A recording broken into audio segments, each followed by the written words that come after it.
Okay. ఇక LRS కోసం apply చేసి చాలామంది వెయిట్ చేస్తున్నారు. ఎల్ఆర్ఎస్ చాలా లక్షల దరఖాస్తులు పెండింగ్‌లోనే. అప్పట్లో కేసీఆర్ గవర్నమెంట్ ఉన్నప్పుడు రూ. 1000 ఫీజు తీసుకున్నారు. ఆ తర్వాత దాన్ని పక్కన పడేసిర్రు. మరి రేవంత్ రెడ్డి గవర్నమెంట్ వచ్చిన తర్వాత ఈ ఎల్ఆర్ఎస్ డబ్బులు అంటే ఎంతో అంతో డబ్బులు కట్టి దాన్ని మొత్తం లేఅవుట్ రెగ్యులరైజేషన్ స్కీమ్ కింద మొత్తం అక్రమ ప్లాట్లు ఏవైతే ఉన్నాయో దాన్ని సక్రమం చేసుకోనికి వీళ్ళైతే పర్మిషన్ ఇచ్చారు. కాకపోతే వేలకు వేలు ఫీజులు కట్టి అది సక్రమం చేసుకోనికే చాలామంది ఇంట్రెస్ట్ చూపించడం లేదు. దాంతో ప్రభుత్వం చాలా ఆదాయం ఆశించింది, కానీ ఆశించినంత మేర ఆదాయం రావట్లేదంట. దీంతో ఒక గుడ్ న్యూస్ అయితే చెప్పనీకే గవర్నమెంట్ రెడీ అవుతున్నట్టు తెలుస్తుంది. ఎల్ఆర్ఎస్ ఫీజులు ఏవైతే ఉన్నాయో అందులో ఒక 10% డిస్కౌంట్ ఇస్తారట. మరి ఆల్రెడీ పురపాలక శాఖ మున్సిపల్ అధికారులు ప్రభుత్వం దగ్గరికి ప్రతిపాదనలు తీసుకుపోయారట. ఎందుకంటే చాలా వచ్చినాయి కదా చూడొచ్చు. ఎల్ఆర్ఎస్ దరఖాస్తుల పరిష్కారం చాలా మందకోడిగా జరుగుతుందట. 25,70,000 అప్లికేషన్లు వస్తాయి. ఇప్పటి వరకు పరిశీలించినవి కేవలం 9 లక్షలు మాత్రమే చేశారట. అందులో కూడా 1,70,000 మాత్రమే ఈ లేఅవుట్ రెగ్యులరైజేషన్ స్కీమ్ కింద రెగ్యులరైజ్ చేసుకోనికే వీళ్ళు అనుమతి ఇచ్చారట. మరి గత ఆగస్టులో ప్రభుత్వ ప్రకటన అంటే దాదాపు ఒక 6 నెలలు అవుతుంది. 6 నెలల నుంచి చాలా వరకు మందకొడిగా మెల్లగా జరుగుతుందట. గవర్నమెంట్కు నిజానికి ఇప్పుడు డబ్బులు లేవు రేవంత్ రెడ్డి సర్కార్ దగ్గర. అట్లా డబ్బులు తీసుకురావాలని ఎల్ఆర్ఎస్ ఈ అప్లికేషన్లను ప్రాసెస్ చేయండి అంటే మరి ఆ ప్రాసెస్ చేయనికే మరి చాలా మెల్లగా అవుతుందంట. ప్రాసెస్ చేసినవి కూడా వాళ్ళు డబ్బులు కట్టడానికి కూడా చాలా ఆలస్యం చేస్తారట. దీంతో ఖచ్చితంగా అట్లా దాంట్లో క్లియర్ చేయాలి అని మరి ఇక్కడ చూడొచ్చు. 2020లో వచ్చింది ఇవి. మరి వీలైనన్ని వచ్చే 3 నెలల్లోనే వీటిని మొత్తం కూడా కంప్లీట్ చేయాలని అయితే మరి ప్రభుత్వం అయితే భావిస్తుందట. మరి దీనికోసం ఒక 10% డిస్కౌంట్ కూడా ఇస్తారట. ఇక్కడ చూడొచ్చు మనము. దీనికి సంబంధించి పూర్తి డీటెయిల్స్ ఉన్నాయి. ఇక్కడ మొత్తం ఎల్ఆర్ఎస్ ఫీజులో 10% రాయితీ ఇవ్వాలనే ప్రతిపాదనలు తీసుకొచ్చిరట మున్సిపల్ శాఖ అధికారులు.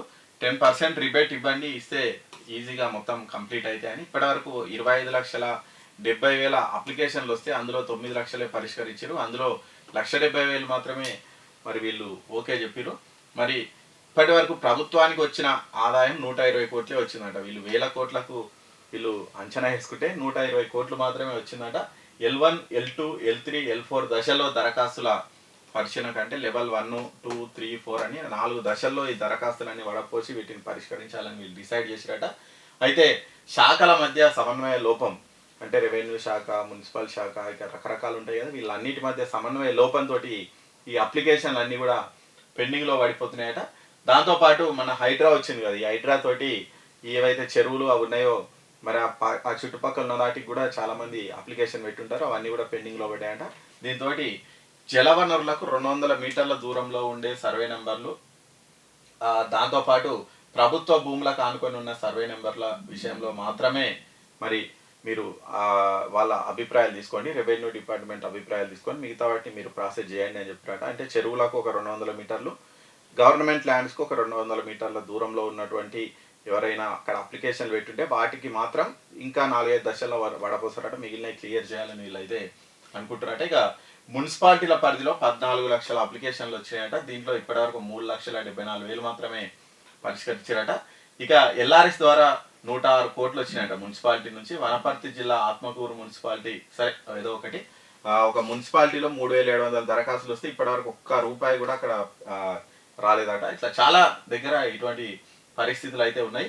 ఇక్కడ చూడొచ్చు అసలు వీళ్ళు క్రమబద్ధీకరణకు ఎంత ఫీజులు వసూలు చేస్తారు ఏంటి అనేది ఒకసారి చూస్తే ఇప్పుడు 2020లో దానికి సంబంధించి జీవో ఇచ్చిరట. దీనికి సంబంధించి మార్కెట్ విలువ మీద క్రమబద్ధీకరణ రుసుముల శాతాన్ని సవరించిరట. ఇక్కడ చూడొచ్చు, గజం మార్కెట్ రేటు 3 నుంచి 5,000 వరకు ఉంటే 30% ఫీజు కట్టాలంట. ఒకవేళ గజం 5 నుంచి 10,000 ఉంటే 40%, 10 నుంచి 20,000 మధ్య ఉంటే 50%, 20 నుంచి 30 ఉంటే 60%, 30 నుంచి 50,000 ఉంటే 80%, 50,000 కంటే ఎక్కువ ఉంటే 100% చొప్పున చెల్లించాల్సి ఉంటుందంట. అంటే చాలా పెద్దనే ఉంటుంది. అంటే తక్కువ రేటు ఉంటే మనకు ఫీజులు కూడా తక్కువ అవుతున్నాయి. ఒకవేళ గజం రేటు ఎక్కువ అయ్యే కొద్దీ ఇది 100% కూడా మనము ఫీజు చెల్లించాల్సి అయితే వస్తుంది. మరి ఈ క్రమబద్ధీకరణ రుసుములు కూడా కొంచెం ఎక్కువ ఉన్నాయి. దీంతో అది కూడా కాస్త ఇబ్బందికర పరిస్థితులు అయితే వస్తున్నాయంటే. ఇక దీంతో పాటు 14% open space charge, 33% compound penalty, ఇట్లా రకరకాల ఫీజులు, ఇన్ని ఫీజులు వేసి కట్టాలంటే ఇక వాళ్ళు ఏదో ఒకటి ఎంతో అంత ఖర్చు పెట్టి ఆడ ప్లాట్ కొని ఉంటారు. మళ్ళీ వీళ్ళకి ఎల్ఆర్ఎస్ కట్టడానికి పోయే వరకు షిన్కి షార్ట్ అవుతుంది. అందుకే చాలామంది దానికైతే ఇంట్రెస్ట్ చూపించట్లేదంట. ఈ నేపథ్యంలో ఒక 10% డిస్కౌంట్ ఇవ్వాలని అయితే ప్రభుత్వం భావిస్తుందట. నిజానికి రియల్ ఎస్టేట్ పరిస్థితి బయట దారుణంగా ఉంది. చాలామంది రియల్ ఎస్టేట్ వ్యాపారులు కానీ ఈ ఆ బిజినెస్ చేసే వాళ్ళు కానీ చాలా ఇబ్బందులు అయితే పడుతున్నారు. అంటే రేట్లు పెరగడం ఒకటి కావచ్చు, జనాల దగ్గర పైసలు లేకుండా పోయినాయి. ఎన్ని అంటే ఈ రియల్ ఎస్టేట్ ఒకదానికొకటి ఇంటర్లింక్ అయి ఉంటాయి.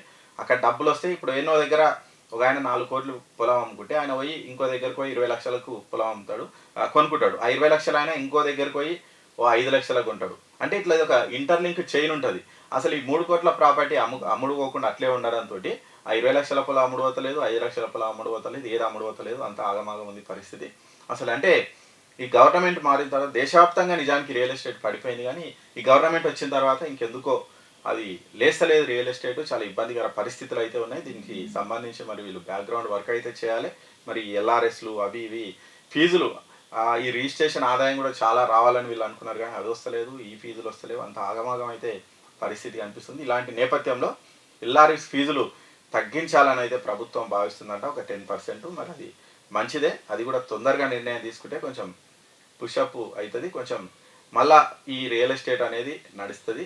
ఈ రియల్ ఎస్టేట్ నడుస్తేనే జనాల దగ్గర పైసలు ఉంటాయి, ప్రభుత్వానికి పైసలు వస్తాయి. అన్నీ కూడా రియల్ ఎస్టేట్తోనే ముడిపడి ఉంది. కాబట్టి మరి ఫస్ట్ ఆ రియల్ రంగాన్ని లేపే పనిలో ఉండాలి ప్రభుత్వం. ఎందుకంటే ఆయన సీఎం రేవంత్ రెడ్డి కూడా రియల్ ఎస్టేట్ మనిషే కాబట్టి మన మీద ఒక కన్నేస్తే అందరికీ మంచి జరుగుతుంది.